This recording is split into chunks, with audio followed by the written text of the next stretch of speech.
Monsieur Charret, vous allez nous faire découvrir aujourd'hui la corporation ici. En fait, quelle est la corporation, justement? La corporation a été créée à l'automne 2008, mais officiellement reconnue au printemps 2009. C'est un regroupement de personnes qui sont intéressées par l'histoire maritime et en particulier par le site historique ici du chantier maritime AC Lévis. Pourquoi? Parce que c'est le seul survivant d'une longue lignée d'entreprises maritimes qu'on a eues sur les rives de Lévis. Et en particulier parce que le site ici, on a un plan de halage exclusif. C'est le seul survivant en Amérique du Nord de ce type de plan de halage qui servait à monter et lancer les bateaux. Alors, il faut absolument sauver tout ça. C'est notre histoire maritime, puis on le fait pour les générations futures.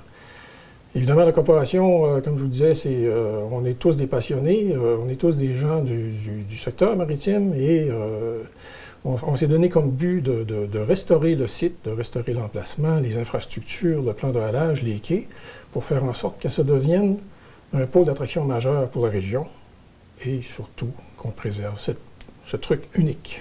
Il y a toute une équipe. Ce sont des bénévoles, en fait, Ce sont qui travaillent? tous des bénévoles. Il y a encore quelques-uns qui sont sur le marché du travail, qui vont prendre leur retraite bientôt. On est tous à peu près dans le même âge.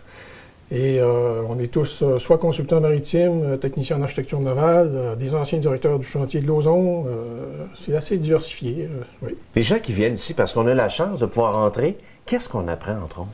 On apprend, entre autres, les façons de procéder sur le chantier, mais surtout on leur présente le fait que le plan de halage, ça a été ça a eu un impact majeur sur la région. Ça a donné tellement de travail et c'était tellement une nouveauté que ça a été très, très populaire à l'époque.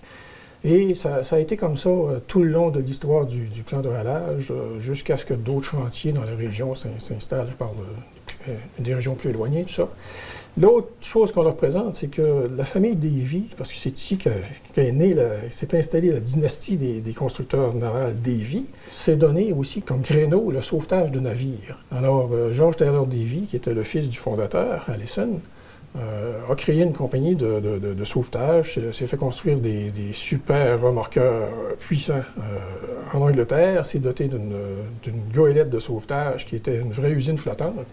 Et il allait chercher des navires naufragés jusqu'aux confins de Terre-Neuve. Il y a beaucoup de projets pour la corporation. Il y a des choses qui s'en viennent, là. Oui, effectivement. En ce moment, on est en pourparlers avec la ville de Lévis pour justement restaurer ce site-là. On a déjà des bonnes démarches de fait avec les différents paliers de gouvernement. On va vous appuyer, c'est certain. On va toujours être là. Puis, en terminant, s'il y a des gens, justement, qui veulent vous aider, comment ça se passe? Il y a un site Internet, on vient ici? Il y a sur le site Internet du chantier, www.acdv.com, il y a une petite section qui s'appelle « Projet et émissions ». Vous allez trouver des détails les causes, les buts de la corporation. Vous allez trouver ces dessins-là, 3D, ainsi qu'une adresse courriel pour nous encourager, pour nous supporter. Parce qu'évidemment, plus on aura de l'appui, mieux ça ira. Bravo pour votre travail. Merci. Merci beaucoup, M. Charret.